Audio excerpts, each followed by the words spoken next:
ассалому алейкум бинандагони гироми, барномаи иттилоотии пайғом аз телевизиони симои шаҳри Панҷакент манзуратон аст. Дар студияи бо шумо меоин саатам мулоева ва коргардон Исмоилҷон Холов мебошем. қабл аз оғози барномаи иттилоотии пайғом табрикоти самимии кормандони ширкати Садо ва Симоро бахшида ба рӯзи забони давлатӣ қабул фармоед. ҳамватанони гиромӣ, итминони комил дорем ки мову шумо минбаъд ҳам дар гиромидошти забони давлатӣ тадбирҳо андешида онро поку бегазанд нигоҳ медорем.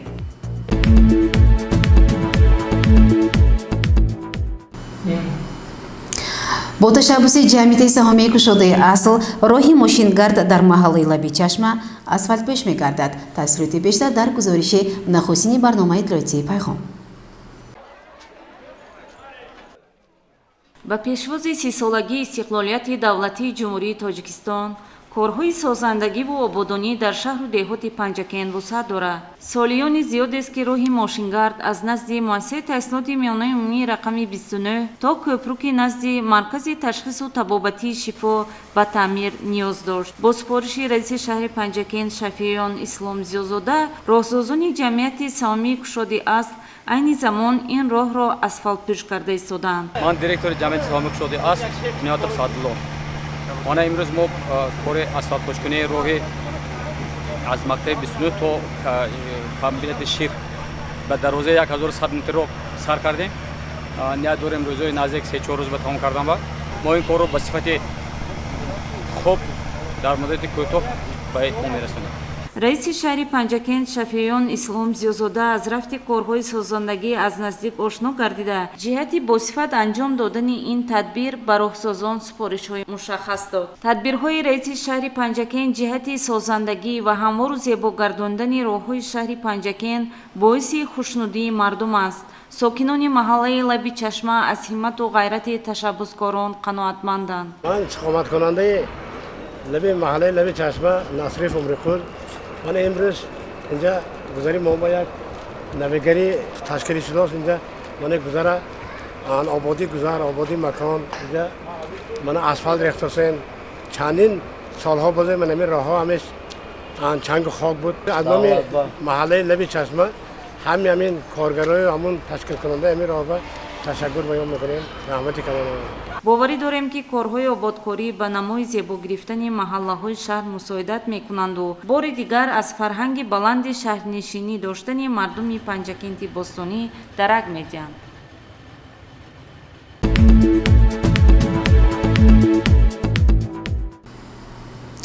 дар толори маҷлисгоҳи муассисаи таҳсилоти миёнаи умумии рақами 71 бо иқдоми роҳбарияти мақомоти иҷроияи ҳокимияти давлатии шаҳр чорабинии тантанавӣ бахшида ба рӯзи забони давлатӣ баргузор гардид.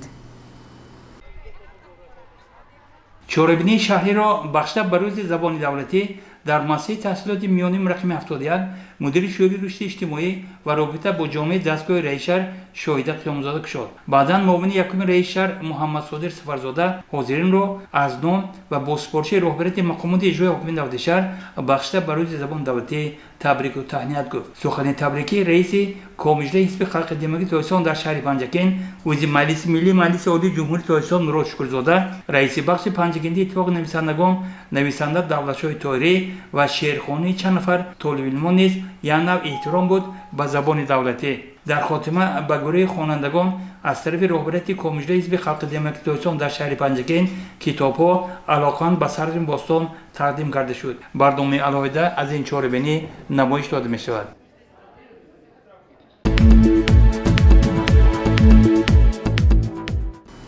иқдоми комиҷроии ҳизби халқии демократии Тоҷикистон дар шаҳри Панҷакент бобати мулоқот бо интихобкунандагон ҷиҳати ташвиқу тарғиби барномаи пеш аз интихоботии номзад ба мансаби президенти ҷумҳурии Тоҷикистон муҳтарам Эмомалӣ Раҳмон дар ҷамъиятҳои деҳотии Фароб, Моғиён ва Шинг хуш пазируфта шуд.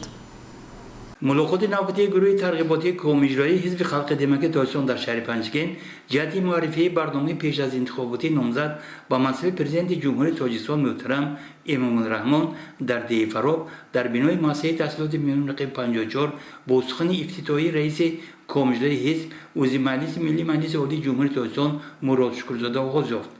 در اساس قرار یکجایی مجلس ملی و مجلس نمایندگان مجلس عالی جمهوری تاجیکستان سنه 11 اکتبر سال 2020 روز انتخابات پرزیدنت جمهوری تاجیکستان تعیین گردیده است. در این اساس در اساس قانون کنستیتوسیونی جمهوری تاجیکستان درباره انتخابات پرزیدنت جمهوری تاجیکستان در این معرکه مهم سیاسی از 7 حزب سیاسی جمهوری تاجیکستان 5 تاشون فعالانه اشتراک کرده. در این زمان از 5 حزب سیاسی 5 نامزد با منصب پرزیدنت جمهوری تاجیکستان به قید گرفته شده است. از آن جمله از جانب انجمن 14 حزب خلقی دموکراتی تاجیکستان نامزدی اساسگزار صلح و وحدت ملی پیشوای ملت پرزیدنت جمهوری تاجیکستان محترم امام الرحمن با منصب پرزیدنت جمهوری تاجیکستان پیشبری کرده شده است. در این زمان در سطح جمهوری شما علاقه باخبر در ولایت و شهر و ناحیه ها ملاقات های پیش از انتخاباتی نامزدها با منصب پرزیدنت جمهوری تاجیکستان دایر شده ایستاده است. سپس در نزد انتخاب کنندگان نماینده مرکز تحقیقات استراتژی نزد پرزیدنت جمهوری تاجیکستان علی‌نظر اشور سخن گفت. امروز همه ما خوب میدونیم که جمهوری تاجیکستان موافق کنستیتوسیون جمهوری تاجیکستان در مملکت یک جامعه دموکراتی دنیوی حقوق بنیاد گردیده است و جمهوری تاجیکستان امروز در همین زمینه رشد کرده ایستاده است و ولایت قانون امروز در مملکت برای همه برابر تامین کرده شده است و امروز همه در نزد قانون نوابسته از مقام اجتماعی نوابسته از کسب و کار برابر هستند.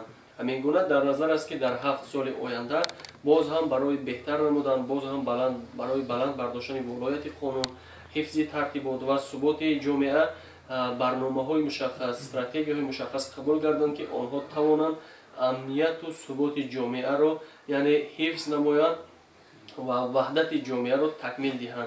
دیگر از سمت برنامه پیش از انتخاباتی پیشوای معظم ملت این سیاست خارجی و در همین زمینه حفظ و حمایت نمودن منفعت‌های ملی تاجیکستان است. جمهوری تاجیکستان از زمانی به دست آوردن صاحب استقلالی سیاست درهای گشاد را پیشه نمود و امروز این سیاست درهای گشاد در سیاست خارجی برای ما امکان داد که ما توانیم منفعت‌های ملی خود را در دایره مناسبت‌های بین‌الخلقی حفظ نماییم، با دولت‌های همسایه، با دولت‌های جهان مناسبت‌های دوستانه را براه مانیم و در این زمینه اقتصاد ملی، اقتصاد جمهوری تاجیکستان را رشد دهیم. در فرجام ملاقات چند نفر از انتخاب کنندگان با جانبداری از برنامه پیش از انتخابات نامزد به منصب پرزیدنت جمهوری تاجیکستان محترم امام الرحمن اندیشه بیان نموده تاکید داشتند که آنها در روز انتخابات به طرفدار این فرزند فرزانه ملت آواز خواهند داد. مؤسسه تحصیلات میانی عمومی رقم 61 جماعت دیهاتی ماغیان ملاقات دیگری گروه تشویقاتی اینجا برگزار شد. راهبری گروه عضو مجلس ملی مجلس عالی جمهوری تاجیکستان مراد شکرزاده، مهمانان نماینده مرکز تحقیقات استراتژی نزد پرزیدنت جمهوری تاجیکستان علی‌نظر اشورف و شخص باوردن نامزد به منصب پرزیدنت جمهوری تاجیکستان محترم امام الرحمن رکتور دانشکده آموزگاری تاجیکستان در شهر پنجگین معظم خان انصاری را معرفی نمود. سپس در نزد انتخاب کنندگان معظم خان انصاری و علی‌نظر اشور برآمد کرده بندهای علاهده برنامه پیش از انتخاباتی نامزد به منصب پرزیدنت جمهوری تاجیکستان محترم امام الرحمن را شرح ایضاح دادند. اجلاس 16 اجلاس تقدیس رو می‌گوییم.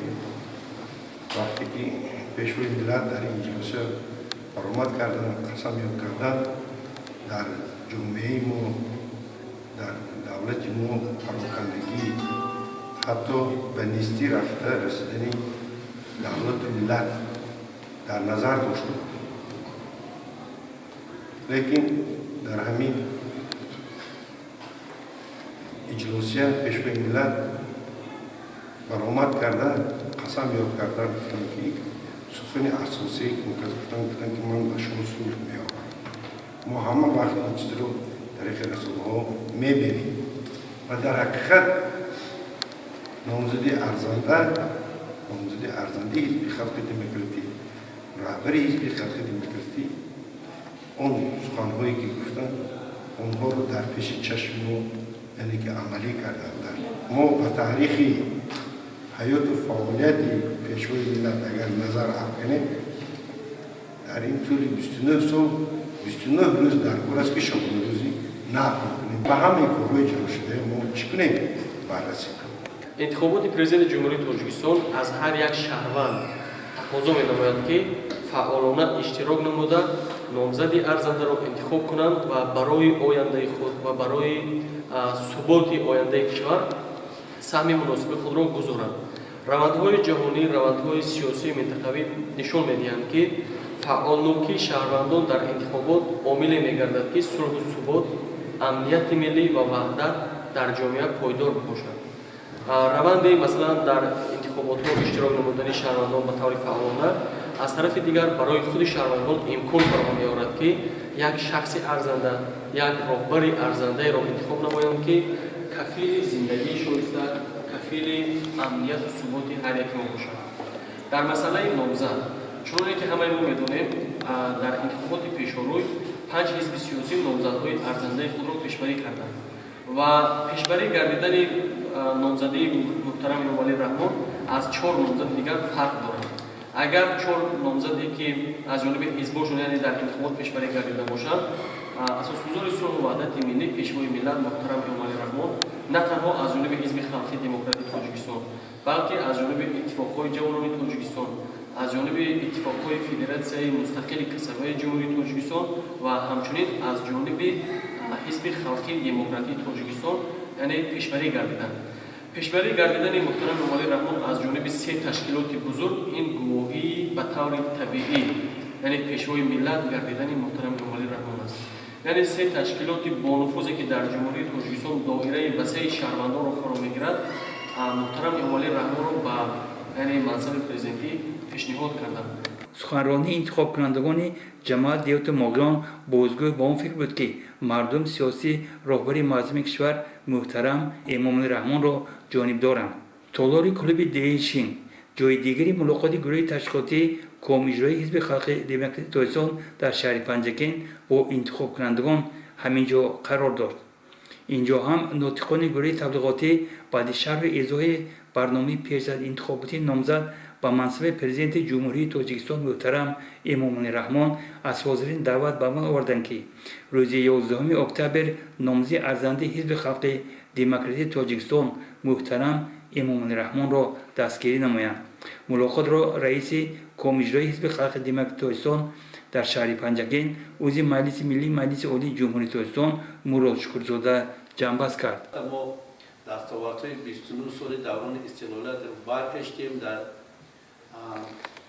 ترازی عقل خود ما علاقه از گذشته سبق گرفتیم، از آینده امیدهای نیک داریم و خدمت‌های ارزنده رئیس معظم حزب خلقی دموکراتی تاجیکستان محترم امامعلی رحمان را و همیشه در پیش نظر می آوریم.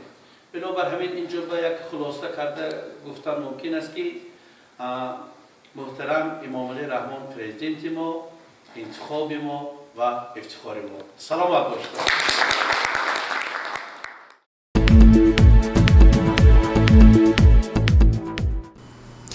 ادامه برنامه نمایندگان کمیته اجرایی حزب خلق دموکراتی تاجیکستان در شهر پنجکن در قسم‌های حربی 02 03 و 05 170 با افسران و عسکران ملاقات آراسته آنها را با برنامه پیش از انتخاباتی رئیس حزب خلق دموکراتی تاجیکستان محترم امامعلی رحمان شناس نمودند. تفصیلات بیشتر در گزارش دیگری برنامه.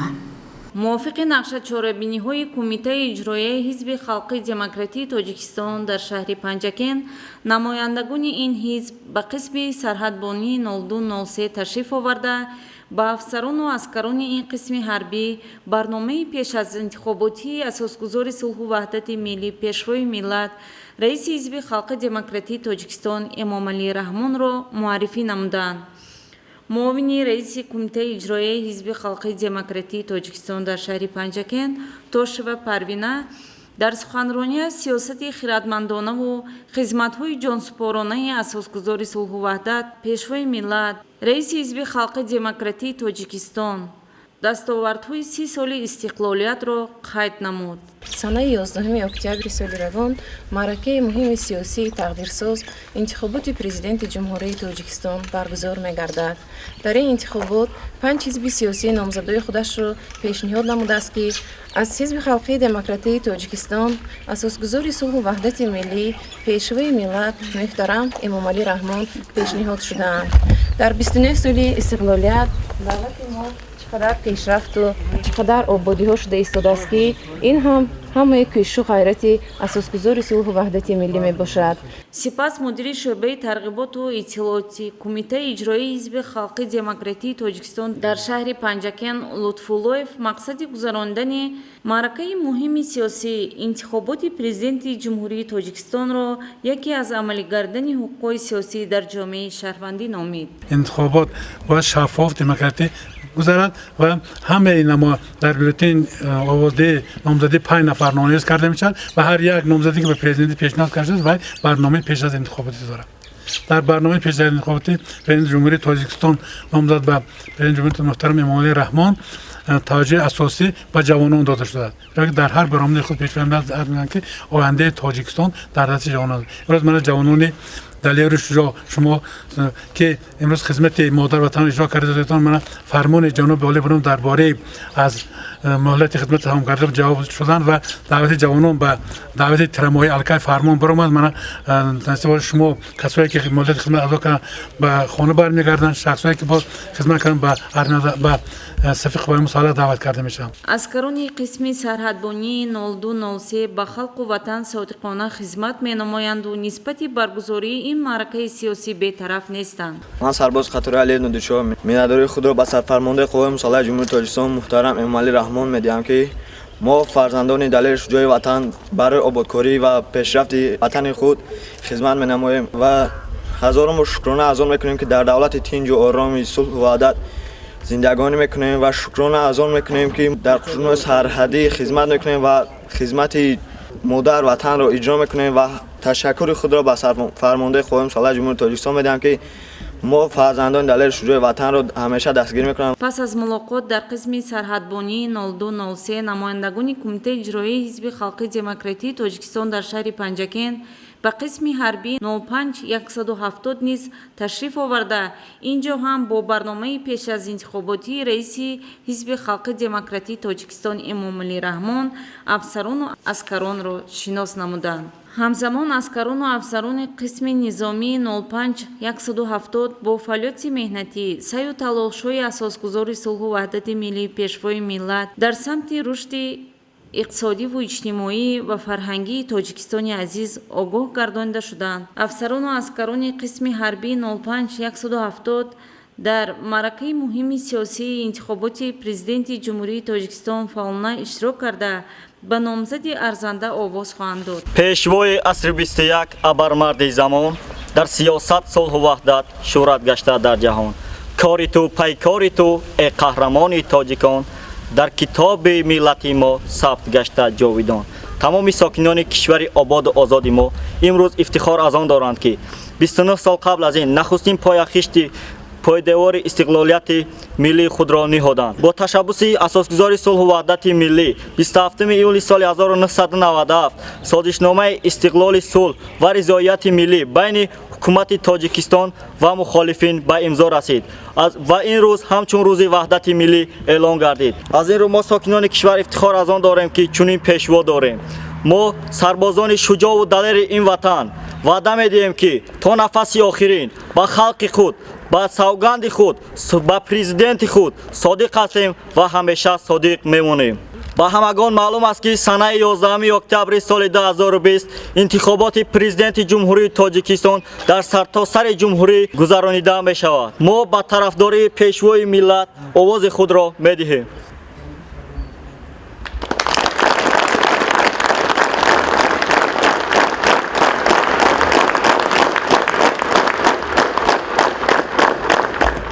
интихобот дар низоми демократӣ яке аз падидаи арзишманд аст.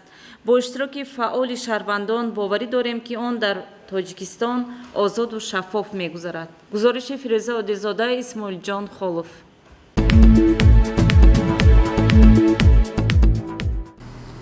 дар деҳаи гулистони ҷамоати деҳотии ворӣ бо як ҷамъомадӣ хоксорона валии самимӣ ёде аз иштирокчии ҷанги бузурги ватанӣ Нарзӣ Бобуҷонов намуданд. тафсилоти бештар дар гузориши хабарнигорони мо. дар ҷанги бузурги ватанӣ дар радифи дигар мардуми собиқ иқтитиҳоди шӯравӣ фарзандони тоҷик низ ширкат намуда ҷонбозиҳо нишон доданд. аз ҷумла чунин нафарони ватандӯст сокини деҳаи гулистони ҷамоати деҳоти ворӯ Нарзӣ Бобуҷонов буд ки бо амри дил бо меҳр ва муҳаббати аз он бештар ба ватан ва нафрат нисбати фашистони ислоҳгар ба набар рафт ва имрӯз дар зодгоҳаш ӯро ёд карда барои гиромидошти хотираи некаш тадбирҳо андештанд. аз ҷумла дар маросими гиромидошти иштирокчии ҷанги бузурги ватанӣ шодравон Бобуҷонов Нарзӣ муовини раисшаҳр Бобозода Шавкат сухан гуфта ин падари шӯҳратмандро барои аҳли оила ва сокинони деҳаи гулистон намунаи ибрат донист. дар чорабинӣ раиси шӯрои собиқадорони ҷамъи меҳнати шаҳр Облоқу Ризоев низ сухан гуфта рӯзгори пур аз панду андарзи Нарзӣ Бобуҷоновро бо далелҳо исбот намуд ва хеле хуб таъкид дошт ки ба номи ин ҷанговари далер гузошта шудани яке аз маҳаллаҳои деҳаи гулистон худ аллакай далел аст ки ин падари ватандӯст аз дида рафта бошад ҳам вале дар қалбҳо абадӣ маъво гирифтааст. дар суханронии дигарон низ рӯзгори Нарзӣ Бобуҷонов далели дӯст доштани ватан ва хизмати шоиста кардан ба он арзёбӣ гардид. худи ҳамин дар мактаби деҳа лавҳаи ёдгории Нарзӣ Бобуҷонов кушода шуд. ёдовар мешавем ки барномаи муфассал аз чорабинӣ бахшида ба гиромидошти иштирокчии ҷанги бузурги ватанӣ шодравон Нарзӣ Бобуҷонов намоиш дода мешавад.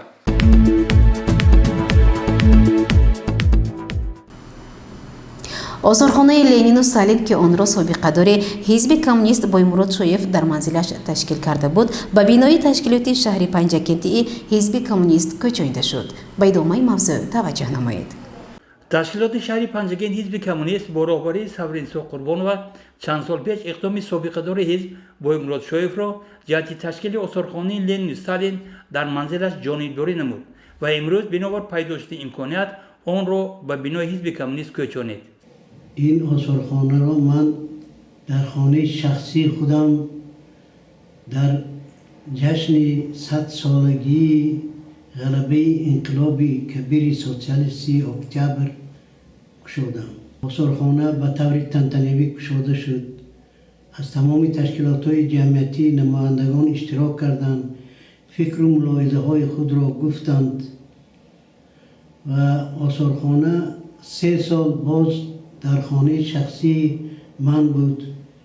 در آثارخانه کمونیستان راهبران حزب کمونیست از تمام ریسپوبلیکا اشتراک کردند، زیارت کردند آثارخانه را.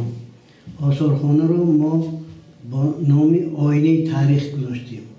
آینه تاریخ یعنی احترام به بزرگان و بزرگان لنین و استالین که با کارنمایی خود دنیا را به لرزه درآورده بودند همین آثارخانه بخشیده شد. در آثارخانه سخن ایوسیف استالین عاید تاجیکان حق قدیمترین آسیای میانه می باشند. در آثارخانه سخن استالین که امروز قدر پیدا کرده است درباره آن نوشته شده است که زمانی می آید که آید بسیار مسئله ها ما را گناهکار می کنند، لیکن بعد ناگزیری تاریخ برگ های خشک شده تهمت آنها را از بالای قبر ما رفته می برد، حقیقت نمودار می شود. سرشوی آثارخانه با سخن پرزیدنت جمهوری تاجیکستان جناب عالی امام علی رحمان سر می شود. در آن گفته شده است که انقلاب اکتبر به ما تاجیکان عمر دوباره بخشید. ما در خریطه سیاسی جهان ارزی وجود کردیم. اکتبر به ما عمر دوباره بخشید و با شرافتی انقلاب اکتبر ما صاحب حدود شدیم و مقصد ما همین که جوانان از تاریخ باخبر شوند که حیات امروزی ما با واسطه مهنت صداقتمندانه همین بزرگان به وجود آمده است و ما زندگی کردی سادیم. تاریخ را نباید فراموش کرد. تاریخ باید از طرف هر یک فرد احترام و به آن ارج گذاشته شود. تشکیل استخوان‌خانه لنین استالین نیز از طرف سابقه‌دار این جریان سیاسی با امروشوف یک نوع احترام است به تاریخ پرشرف دوران شوروی، همان دورانی که تا امروز بسیاری آن را با احترام و خاطره نیک در یاد دارند.